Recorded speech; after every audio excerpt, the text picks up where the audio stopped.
So if you please turn with me tonight to Psalm 91. I've seen a lot of things, I've heard a lot of things, and I want to talk to you about this psalm because I see that as it's out there so much, but folks, we don't understand it's a contract. And the really cool thing about this contract is God only makes us do one thing. And so he does all these other things, and all we have to do is one thing. So let's start with verse 1. He that dwelleth in the secret place of the Most High shall abide under the shadow of the Almighty. And the word dwelleth there means to sit there, to live there. And so the part of the contract that's our responsibility is to sit in God's presence. Our responsibility is to get with God and stay there. And the secret place means a shelter, a place of protection. So what we find out is that we are people who, the thing that God requires of us is to get into his presence and understand that his presence is protection. To understand that his presence is where his power is. And the phrase there, Most High, is the same word, and it's El Elyon. And so then he says, now here's my next thing. I will say of the Lord, he is my refuge, my fortress, my God, in him will I trust. So this is the thing that he says to us. We dwell, and then we say. And in this day, it is so hard to not say what you hear. Come on. Jesus. To not say what comes at you. To not say what everybody wants you to think. But to say, and we have to make this proclamation, to say of the Lord, he is my refuge. And that word means shelter from storm, shelter from danger. But the third thing, I went, really? And it's shelter from falsehood. And so many things that are being presented that we have to begin to realize that words create things. And we've got to be careful what we create. And we have to be careful what we come into agreement with. You know, and we're bombarded all day, every day, right now, with everything. And we can come into agreement with it, or when we hear it, we can say, come on, the shelter that I've got is the living God. And then he says, and he is also my fortress. And the word fortress there means a stronghold. And my God, in him will I trust. So we have three things that we have to proclaim and one thing we have to do. Is that not great? We just have to do one thing and we have to proclaim three things. We have to sit in his presence, and then we have to proclaim that, wow, he's my refuge. He's my God. He's my fortress. And in him will I trust. And, you know, there's an old song that was out for a long time, and it was sung a lot with children. Some trust in chariots and some trust in horses, but I will trust in the name of the Lord my God. And so we begin to realize that those are the three things that we have to do. So now I want you to drop down with me. Surely he shall deliver thee from the snare of the fowler, and from the noise of the pestilence. And the word deliver there means to rescue, to save, to snatch away. And the word snare there means, are you ready? The source agent of calamity. The source agent of calamity. There is only one source agent of calamity. And then it says, and from the fowler. And this word is even more reflective of who he's talking about, because that word means the bait layer. And Satan's always putting bait out. He's always putting bait out. He's always wanting to see who will take my bait, who will follow what I'm thinking. And the noisome there means calamity. Wow, he's there and he's going to deliver us from calamity. And it's engulfing ruin. And the word pestilence is the word plague. So now here's what we do already. We do one thing, we stay in his presence, we proclaim three things, and he begins to step in. And he takes us away from the bait layer. He takes us away from the plague. And he takes us away from the one who's out there telling us that everything is terrible, horrible, and awful. Now drop down to verse 4. He shall cover thee with his feathers, and under his wings shalt thou trust. His truth shall be thy shield and thy buckler. And the word trust there means to flee for protection. The word truth means faithfulness, reliability, firmness. The word shield is a large shield, and the word buckler is a smaller shield. So we see we have two kinds of shields that he's around us with. And so now we do one thing, we proclaim three things, and look at all the things that he's already doing. And all we got to do is run there for protection. And we got to rely on his truth. And we pick up his shield. Now that should immediately make you think of Ephesians, where Paul said, put on the whole armor of God. Where Paul said, do everything and then stand therefore. And so in this day, we have to have that shield of faith. We have to put that up. We have to expect that God is going to take care of us. And thou shalt not be afraid of the terror by night, nor the arrow that flieth in the day. And those words are exactly what they are. Nor the pestilence that walketh in darkness, nor the destruction that wasteth at noonday. And the word pestilence there again is the word plague.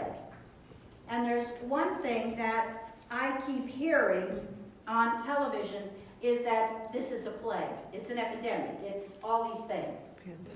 And so God's already said, wow, this is going to happen. And we've looked at it. We started on prayer on Monday night, and we were here and we were praying for just God to step in, and we were praying that prophetic word, and we were praying that back to him. And last night we were following that verse in Ezekiel, and we were praying and we were confessing the sins of the church, and we'll be moving into the next stage. We'll be confessing the sins of this nation, and we're going to be asking God to do something, because he promises us that he will hear us and that he will do that. And it's such an amazing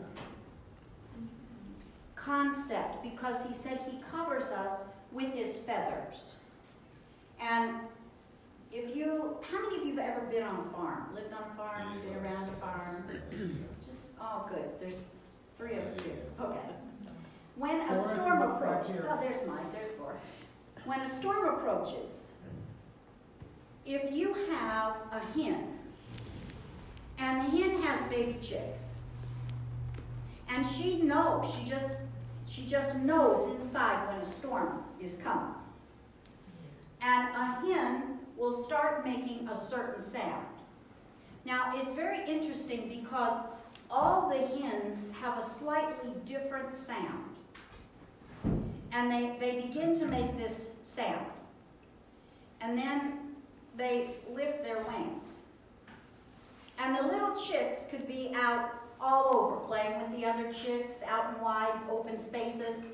But when she makes that certain sound, and she lifts her wings, because all the hens make different sounds, The little chicks go to whatever hen is their mother. And they get underneath her, and then she tightly closes her wings around the chicks. And then she gets down as low as she can get on the ground. Or she's called them into the hen house. But most of the time there isn't a hen house, so she gets down as close as she can get on the ground. And her feathers are tight, and she's in this tight little ball. And the storm, the little chicks don't know anything except their mother. And so God's talking to us, and he's saying, listen, when the storm cloud's coming, I'm making you these promises. If you dwell with me, if you proclaim these things, when the storm comes, I'm just going to lift my wings. And I'm going to make that sound that you know. And you can gather underneath me, and then I'm going to close my wings down tight. And we're going to hunker down. And you're going to be as safe as you can be. And in verse 7, he says, and it won't come near you. It won't approach you. But verse 8 is the one I want you to look at. Only with thine eyes shalt thou behold and see the reward of the wicked. And the word reward there means retribution. And the word wicked there means hostile to God. Guilty of sin against God or man. And he's talking to the church, and he's saying, listen, you're going to just see it from a distance. You're going to look at it. You're going to know that it has come, and it's touched this, and it's touched that, and it's touched the other thing. But the whole group of his people, all we're going to do is see it from a distance. Now there are ramifications, because when things begin to happen around you, and some things are happening today. And so I was just kind of talking to him about it, and he just said, stay under my wings, stay close to me, and when it passes over, come on, I'm going to make everything right. I'll bring it out for your good and my glory. But we have to be careful what we say with our mouth. And we have to be very careful what we say to God. This is not the time to complain at God. Listen to me.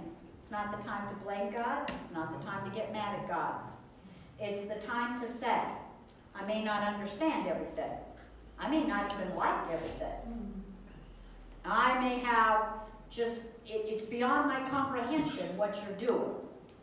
But I trust you. Come on. Isn't that what the psalm says? That's our part. I trust you. I trust you. And when we begin to do that, he begins to fulfill all the promises that he's made. Now look at verse 9.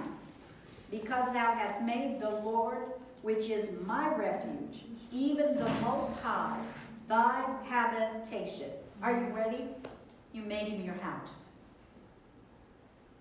And so in your mind, you think about going in your house, shutting the door, throwing the deadbolts. Come on.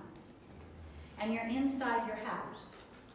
And he's talking to us about when we come into him, when we come into his presence, when we're around in our daily life, we can make a habitation where we are. We can make a habitation if we're in our car, at the post office, at the vitamin store. We can make a habitation.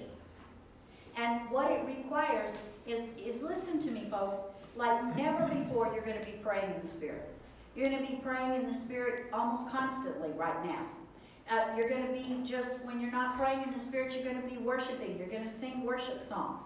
And God's going to be faithful to wake you up in the morning with a song, or as you walk through the day, there's going to be a song, and you're just going to begin to sing that song. There is such power in songs, and there's moments in time when we're singing a song that we need to be saying one of two things. God, that's my prayer, or God, that's my proclamation.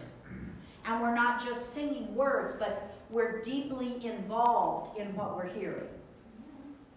And then he says in verse 9, because thou hast made the Lord, which is my refuge, even the Most High, thy habitation. And the word made there is to make the home with strength, to make the home with violence, to make the home with determination, to make the home with an attitude of being fixed. And so when we're back now to the first verse, back to our first job, we make him our habitation. And verse 10, and there shall no evil befall thee, neither shall any plague come nigh thy dwelling. And the word no there is an absolute prohibition. He just forbids it. And the word befall there means to be allowed to meet you, to be sent against you. The word neither is the same word, absolute prohibition. The word plague is the word disease. The word come nigh is to approach. The word dwelling is your home. And then he says he gives the angels charge over you. And that means he gives them a commission. And the word keep there means to guard you. To save your life is what it means. To protect you. And the word way there is in your course of life. And verse 13 says, thou shalt tread upon the lion and the adder, the young lion, and the dragon shalt thou trample under your feet. And the word dragon there means serpent or devourer. So I want you to hear what I'm saying to you tonight. Psalm 91 is not just something that you write and put on your door, or write and carry with you, or write and just say Psalm 91 and say I'm just covered by Psalm 91. Psalm 91 is enacted because it's a contract. And our job is to make him our habitation. Our job is to make confession. Our job is to declare we trust him. Our job is to let him know that we expect him to cover us with his wings, and we expect him to take us like a hen gathers chicks, and we expect him to hold us until things pass over. And so tonight, a lot of people are praying Psalm 91 before they go to bed, but maybe God's not their habitation. Are you hearing me? For Psalm 91 to work, God has to be our habitation. We have to have a focus. For Psalm 91 to work, the words of our mouth has to be making declarations of in God will I trust. Our mouth has got to say the right things, not the wrong things. And when we hear somebody saying something that's dangerous or deadly in a season like this, we have to say, no, that doesn't stand. We have to really be aggressive to make sure that our mouth lines up with the Word of God.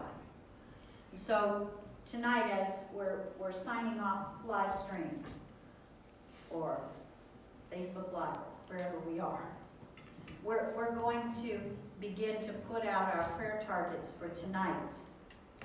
And I've changed the prayer targets for tonight. I'll rotate the ones that I thought we were going to do to cover the things that are really breaking right now. And so I want to ask a question. Every one of you in this room